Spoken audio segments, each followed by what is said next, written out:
Sejak dahulu lagi suku Dayak Iban memang terkenal dengan tradisi ngayau, yaitu tradisi memenggal kepala musuh. Pada akhir kurun ke-17 telah menyaksikan kemunculan orang Iban di lautan Cina Selatan.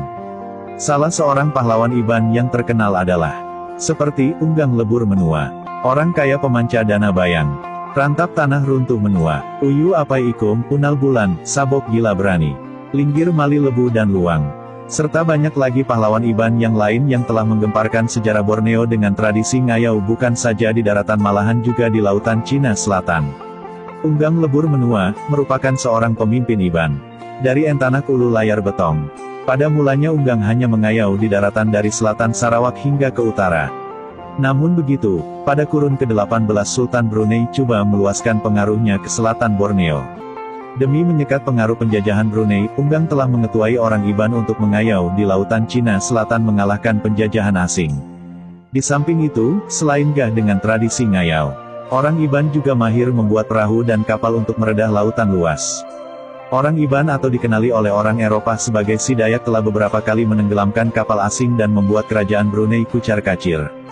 Penguasaan orang Iban di lautan telah tercatat dalam sejarah maritim bangsa Eropa dan diberi gelaran Viking of Eastern Sea dan gelar King of Sea Borneo. Selain menentang penjajahan Brunei, Unggang juga mengayau di lautan untuk menentang bangsa Iranum dan Balingingi, yang sering menimbulkan kekacauan di perairan selatan Borneo.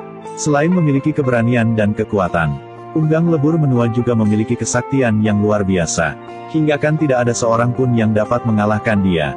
Ini karena sebelum Unggang menjadi ketua Kayau, dia pernah bermimpi bertemu dengan Bunsu Kumang dan Lulung yang sedang mandi di atas Bukit Santubung. Dewi Kumang telah memberikan batu pengunsut kepada Unggang untuk membantu dia dalam setiap peperangan. Unggang juga telah mengalahkan musuh di kawasan Nanga Sungai Sarawak, dan oleh kerana kehebatan Unggang kawasan tersebut habis hancur lebur seperti ditebas. Itulah asal-usul nama Nanga Sungai Sarawak yang kini dikenali sebagai Muara Tebas.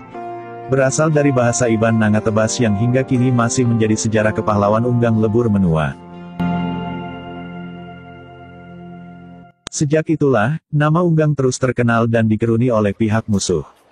Namun begitu, Unggang tidak mengayau pedagang yang ingin datang berdagang ke kawasan orang Iban.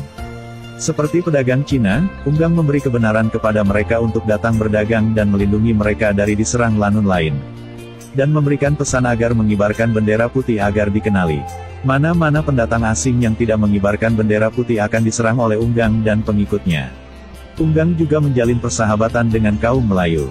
Oleh itu banyak orang-orang Iban yang diberikan gelaran Melayu seperti gelaran orang kaya pemanca dan gelaran temenggung.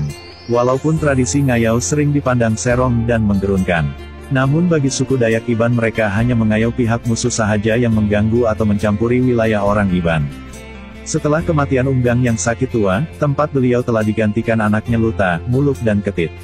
Setelah itu juga telah menyaksikan kemunculan banyak pahlawan Iban yang memiliki kekuatan luar biasa seperti orang kaya pemanca dana bayang, Linggir Mali Lebu dan Luang serta beberapa pemimpin Iban lain yang dikenal dengan keberanian melawan penjajahan asing di Borneo.